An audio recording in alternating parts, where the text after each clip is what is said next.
It's that time of year where we are hitting reset or control alt delete or whatever on our New Year's resolutions. It's one of those things we spent so much time thinking about what we wanted to resolve to do here in the new year, yet a month in, we're like, you know what? Maybe I didn't want to really do that super seriously or that much, whatever the reason.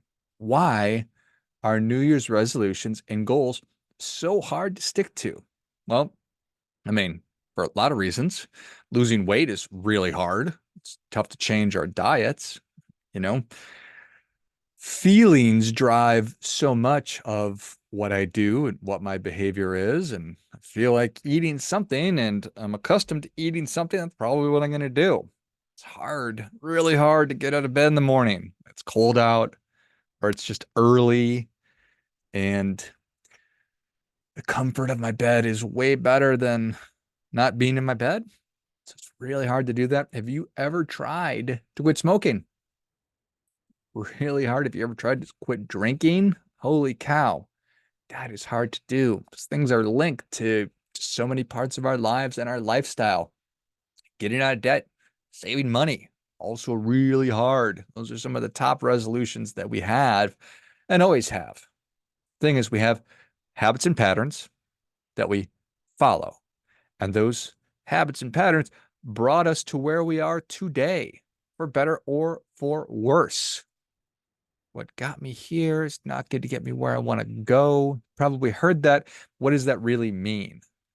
Well, it simply means exactly that. You're, you have a way of doing everything. I bet that the way you get out of bed and get started is almost the same every single day. Same thing with going to bed. Just everything we do, we have a way of doing it. Sometimes those are really good. Sometimes they're really bad. I'll leave that up to you. But when we're trying to disrupt a functioning system, which is you and I, it's not easy to do. When we're consciously setting goals. So I'm sitting down, I'm actually thinking about actively what it is that I want. That's a really important and positive thing. But we're only addressing half of the issue. We're only trying to solve the problem with with half of our brain.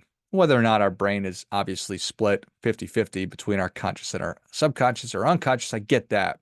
But it's a helpful way to think about that. At least it is for me. So that's an indication or evidence of how my brain works. So one side is conscious, the other side is unconscious. The unconscious, that's the stuff that's happening in the background. So it's not the stuff I'm actively thinking about. It is constantly running. It is our operating system, just like our phones, our computers have operating systems. They're constantly running in the background, performing tasks on our behalf. Cool. Well, it's cool so long as it's running in a optimal or a beneficial way. We have a lot going on as human beings. It's estimated that we make around 36,000 decisions every day. So if you're sleeping for 8 hours a night, well, there's 16 hours of, you have 16 hours to make 36,000 decisions. And obviously, your brain, or rather your subconscious, is making those decisions all the time. But I share that just to let you know, if not for our unconscious, subconscious mind, then we wouldn't be able to do anything other than make all those decisions. So we're grateful that we have this operating system, which is running on our behalf. We're hit with tens of thousands, literally probably hundreds of thousands of messages and solicitations every day.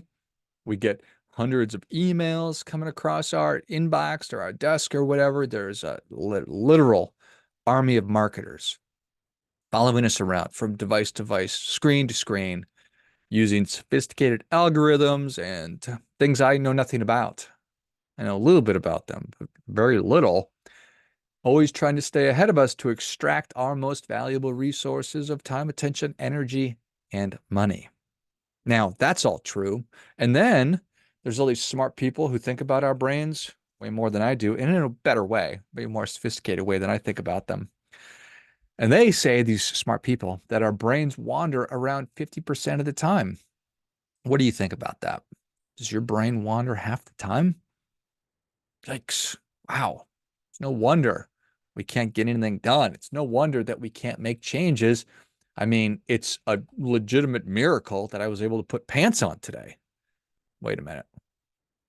Anyway, anyway, in order to get what we want, your resolutions, my resolutions, and I'm come to you today as somebody who has given up on countless resolutions, who has failed to achieve countless goals.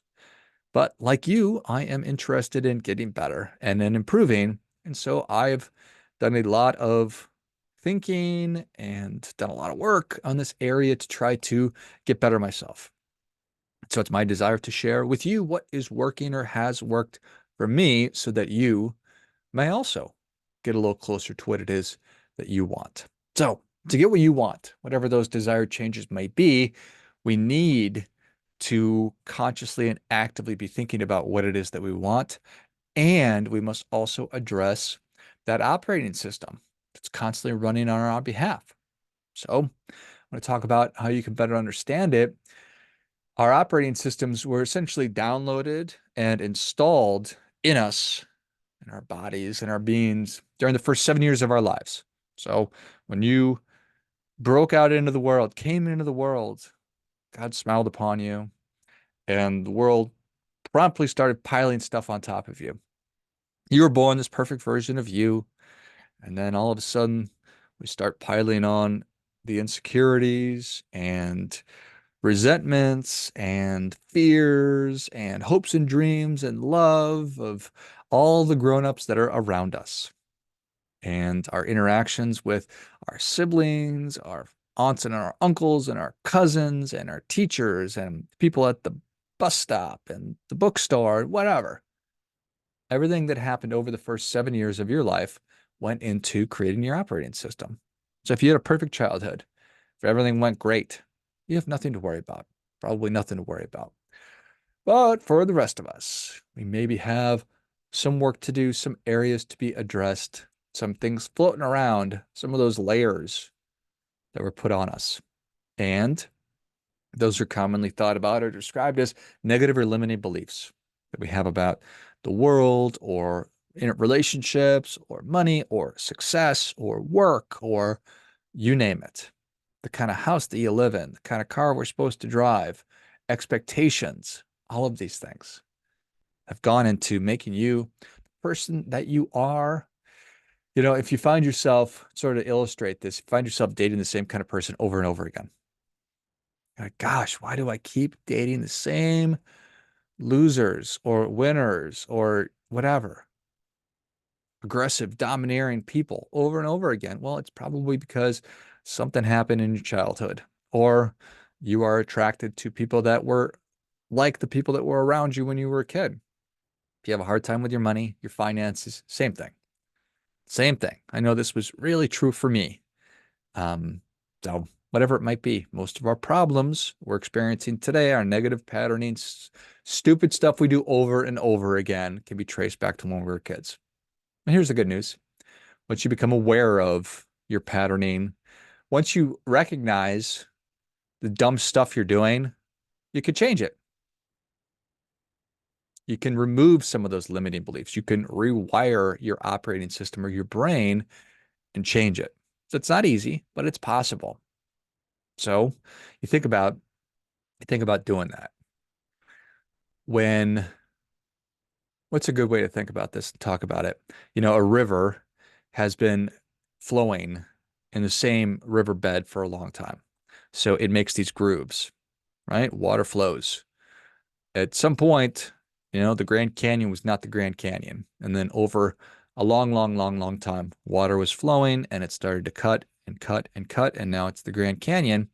Well, in a lot of ways, that's kind of like what our brains are doing. Neurons connect with one another. So they fire and they connect to different parts of our brain. Well, if they're following the same path, they get deeper and deeper. And it's why when you do want to make a change, it's hard to do because they've just been doing it that same way over and over again. Makes sense, but it's possible. So I think that I want to just talk about what I consider to be what I've learned to be 3 steps for doing this. And number one, again, it is identify any glitches that you perceive that you have or you think that you have. Look for any undesirable behavior that you witness and then trace it back as far as you can. So you're like, oh gosh, why do I keep doing this dumb stuff? Why do I lose weight, gain weight back? Whatever it is that you're unhappy with, try to trace back. Why do I keep effing myself over and doing the same dumb stuff over and over again? Try to trace it back as far back as you can. Think that that will help you 100% to get a better indication of what you might need to be working on. So that is that. Step number two, you have to see to believe. If whatever it is that you want, whatever those goals are, the thing that you want, if you if you've never actually witnessed somebody or you don't believe that it's possible for a human being to do the thing that you want to do, you're going to have a really hard time doing it. The best example of this is the 4 minute mile. Nobody had done it. And then Rogers Bannister did it. And then the next year, like 20 people did it. And now it's, now hundreds of people do it every year. I did it, for goodness sakes. That's not true at all. That's not true at all. We have to see to believe, otherwise we're going to have a really hard time. Because our subconscious brain, our unconscious brain doesn't believe it's true. So if you want to start a business, but you've never known anybody who's an entrepreneur, you might not actually believe that it's possible. So you might do stuff to move in the direction of entrepreneurship and being a business owner, but your ultimate success is going to be really, really, really tricky. Another way to think about that is there's a lot of children out there. There are a lot of children out there. That's it. That's the last thought. Kids are professional athletes. Children are professional athletes. Many of them go on to become professional athletes. Why? Well, they probably have good genes. That's certainly true. And they know somebody who's a pro athlete.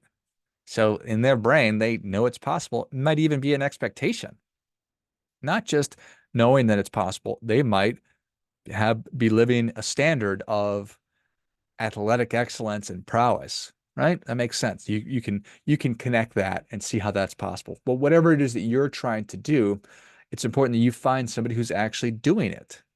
So you see it, your subconscious brain connects, your operating system now knows, oh, look, Steve's doing it. He's just a regular person. If he can do it or she can do it, I can do that too. And then finally, you must take action in service of that thing that you want, also known as aligned action. You want to lose weight, you need to learn about nutrition. So you need to walk towards the thing that you want to. You can't just sit back and really focus on losing weight. There's so many jokes to pop into my mind right now. Um, let's say that you just want to lose weight the old-fashioned way. And so you're going to do this by nutrition and exercise. So if you don't know anything about nutrition and exercise, if you've never set foot into a gym, you've never run before, you don't have an athletic background, I get it. I get it. It's like anything else. You need to actually learn how to do it. You desire to do it. You need to learn how to do it, and then you must take action on it. So you learn about nutrition. You start meal prepping. You join a gym and hire a personal trainer. These are examples of aligned action. You want to get better at money? Read a book. I know a guy who writes books about money. Can watch some YouTube videos, listen to some podcasts, and then you put together a budget, you track your cash flow on a monthly basis, you have a monthly money meeting, you review your finances, you start making plans, and then you execute on them.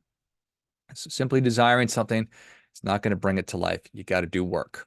Got to work for it. So that's the subconscious part of the equation. The other is the conscious goal setting process, which if you have New Year's resolutions that you are really strongly considering quitting, well, you've already done a lot of the hard part. You obviously thought, okay, in my life, I want to get better in these areas. I want to get better at this thing. I need to lose weight, become more active, get healthier, just become stronger, become financially stronger, become more mentally resilient. These are all exceptional resolutions. Stop going out to eat, stop drinking, stop smoking, whatever. These are awesome. I And I'm not going to spend a ton of time talking about the goal setting process. I've talked about that ad nauseum. Doesn't mean I shouldn't talk about it again, but you can access my goals course and values course for free, and you can get a copy of the purpose book for free. And I've put that in the notes of the show here. But those are resources. I'm not just going to say go do it or just do it. I'm going to give you the resources for actually making it happen. So you can access this for free. And if you are interested in walking through the conscious goal setting process, I would be thrilled if you would take advantage of that. But I really want to challenge you to spend some time thinking about what you want and what you truly want. Because I have done this and have done it for a long time and know that most people do this. We are, and we all do, we are living under a lot of terms, assumptions, and systems. It's the way that your family did things, the way that your community did things, the way that your professional environment does things, the way that your neighbors do things. Those are all influencing the way that you do things, and they're influencing what you want or what you perceive that you want. But I ask you, on whose terms are you living? On whose terms are you living? And I advocate that you answer that question and you start getting as close to your terms as you possibly can. Think about all the different user agreements and the terms and conditions that we accept blindly throughout the course of the day just to access whatever stupid thing that we want to access on the stupid internet. I'm just kidding, internet. Don't at me. But whose terms are you living under? Because we are all living on somebody else's terms. And I don't want to do that. I want to live. I don't know if it's possible to totally move to a life where it's all on my terms and I'm not a selfish person. And I don't want you to be a selfish person 1,000%. But I do want you to be selfish about what's most important to you. And because we only have one shot at life, I want you to do that as quickly as you possibly can. And I'm not a utopian or anything dumb like that, but just getting closer to the life that we want. That's that's the message I'm interested in sending to you. So I want you to be a happy person, to be a healthy person, to be a productive person, and I want you to get whatever you want. And so, and I want you to get it on your terms as much as you possibly can. So think about, you know, what is it that you really want for your family, for your community, for your work, for your financial situation, your well-being, your personal development, and then from a peace of mind perspective. It's helpful to break it down like that. I just know that so many of us are living on other people's terms and too much, and we get to the end of our lives and we are filled with regret and frustration because we lived out our lives on somebody else's terms. And that's a really sucky place to be on your deathbed and to say, I wish I would have let myself be happier. I wish I would have done things the way that I wanted to do them. I wish I wouldn't have worked so hard. Those are some of the really common regrets of people on their deathbed. And if we can get in front of that so that you are not on your deathbed full of regret, that would make me happy. I do not want that for you. So just think about what a great day looks like. What does a great day look like for you? Sometimes we get wrapped up in this big goal setting process and it's it's sort of confusing or it's abstract. What does a great day look like for you? What does a great Saturday look like? What does a great Sunday look like for you? And then take it through the week. Monday, what does great Wednesday look like? And just try to move closer to that version. It'll take time for sure. If what you want is way different than what you have, it's going to take time. But that's the whole game is how do I start moving closer to the life that I really want? And we get there incrementally. It's closer than you think. It might take you a little longer than you want. But the first step is to do what I've been talking about. To take action.